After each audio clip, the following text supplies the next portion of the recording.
Hello, Ajahn Spencer, once again. This time on the topic of Sak Yant. And in particular, I'm going to talk about the Yant Grao Paetch, which is one of the most popular Yant, especially with foreigners. Despite Yant Grao being, of course, the most famous Yant of all as Yant Grao and one of the top most popular and most tattooed Yant Sak Yant of all time, because with many Samnak Sak Yant, it is the Yant Grao, so it will be the first Yant tattoo you ever get.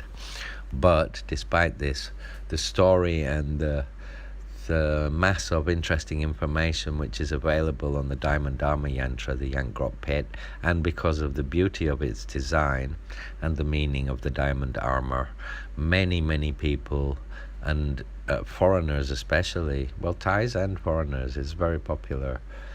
Many people get this Yant, which is, of course, if you read the Tamra and the history, comes through the great Luang Por Pan of Wat Bang Nom Kho in Ampere Sena, Pratnakhon Si, Ayutthaya, who was the Kruba Ajahn of Luang Por Rusi Lingdam of Wat Tha Sung in Uthai Thani, both of whom are very famous for their amulets, for their Yant Grao Paetch, Bao Yant Grao Paetch, blowing the Yant and impressing it onto the skull bone through blowing it magically into the forehead of the devotee. When the devotee dies and they cremate the body, usually the skull will have the Yant Grao Paetch as if it is etched into the forehead, proving the magic of the blowing of the Yant Grao Paetch ceremony. Both Luang Por Rusi Lingdam and Luang Por Pan were famous for this, and so this was what began to make the Yant Grao Paetch so famous to this very day. And we see this tattooed in many Samnak Sak Yant, even Samnak which did not have this Yant in their Tamra of their Kruba Ajahn, in their grimoires, because it became so popular with foreigners and Thais and Southeast Asians coming and asking for the tattoo. So a lot of these Ajahns who had a particular Tamra means what grimoires they had through their lineage masters, which Yant they would use. So Wat Bang Prat, Luang Por Pen, Luang Pi Pan, his Luksit Egg, one of his Luksit Egg, they won't do Yant that do not belong within the Tamra of Luang Por Pen. But now a lot of Samnak are starting to do any Yant from other Samnak and not stick to the grimoire they actually possess of their particular lineage, which is sad really, but it's an effect of the modern age. And at least it helps to preserve all the different Yant Loi Pad 108 Yantra designs, which actually there's probably more like 10,800. Loi Pad 108 just means a lot, a plethora, but it doesn't mean there are exactly 108 Yantra. There are so many more than that. And so the Yant Grao Paetch, what I want to tell you, especially you foreigners, because I began the same way most of you, by coming as a backpacker, as a late teen, and going to Koh Phangan and a full moon party, and I was a tattoo artist and a Buddhist, and I believed in the occult, and when I found out about the tattoo temple, I really wanted one. And I had all of the normal human young man and young girl desires and ideas about it. I thought it was cool. I had not yet got to think about the deeper aspects of it. I wanted one.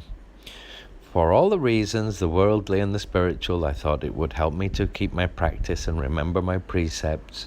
It would protect me. But I also thought it would look cool. And I also thought maybe I can learn how to do it, and I'll be the first foreigner to ever do it, and I can write a website about it. And there was ego involved in the beginning, and that happens with most of us before we develop a deeper spiritual understanding of ourselves and of the world. We are driven by these instincts and intentions, and there's nothing wrong with it. It's the way we grow up and our conditions. So that's how most of us begin our spiritual journey, by wanting to become gods and learn how to float and have powers. And as we progress, we realize that you can't possess powers while you're wanting them in that way. The powers come by letting go of that kind of needs and wanting, which is a catch-22 and a great irony, but that's the way power arises. Anyway, to get down to the main point of the Yant Grao Paetch, I would like to say to all of you who have come to Thailand and got your Yant Grao Paetch to show off on the full moon party, or just to express who you are, or to protect yourself, or because you have deep faith in it, or whatever. Remember, there was a rule given by Luang Por Pan, Luang Por Lucy, and all the Samnak who know the true rules of the Yant Grao Paetch, is that if you tattoo the Yant Grao Paetch, or even if you have it blown onto your forehead, skull of your forehead, through prana, lom pran, air, and it magical air elemental blowing, or gasina, there is a rule that after you have received the Diamond Armour Yantra, you can never, ever, ever drink alcohol again.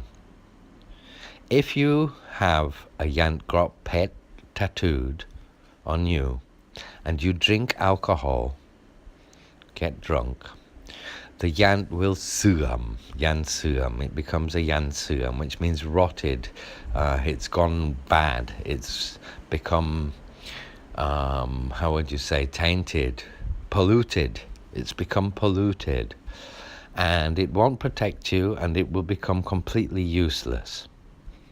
And it is said by Luang Por Pan that it doesn't matter how many lifetimes you have, if you tattoo it again or have it blown into your forehead again, 1,000,000 lifetimes, it will never ever work again if you break the rule of drinking or intoxication after receiving the Yant Grao Paetch. And so most of you will have got a Yant Grao Paetch and go straight to the pub. In England, the first thing you do every day on the way home is pop in the pub for a couple of pints. And most Western culture is pub culture. It becomes addicted. You know, if you have a bar of chocolate before you go to bed with your movie every night, every single night for 3 years, the day you don't have a bar of chocolate, you really suffer, because it's become a habit and it's become a ritual, and you notice it missing. And most people are like that with drinking alcohol in the West. It's quite sad, actually, because it's completely unnecessary. Here, nobody goes to a bar on the way home. You go to a bar if it's a party or a birthday, but otherwise you don't go to a bar. It's got nothing to do with daily life.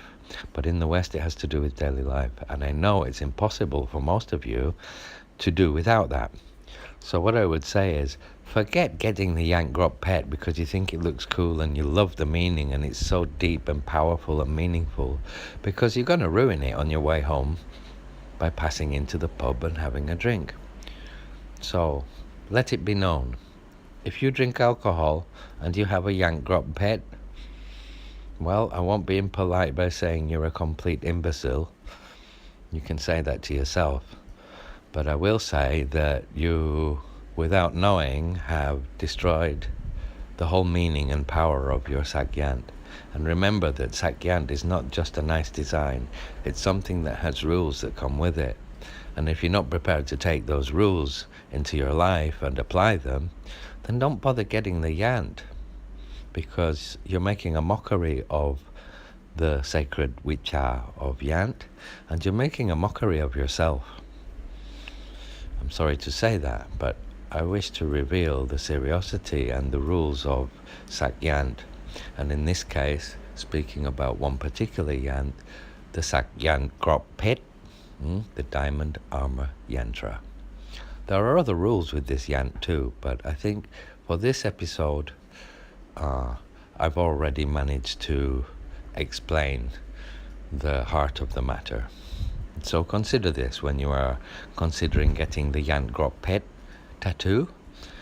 Can you be a teetotaler for the rest of your life and renounce alcohol? Because if not, forget it. Sir John Spencer, wishing you all well and hoping you found this informative. Once again, for the Sak Yant Foundation and my Buddha Magic project, signing off.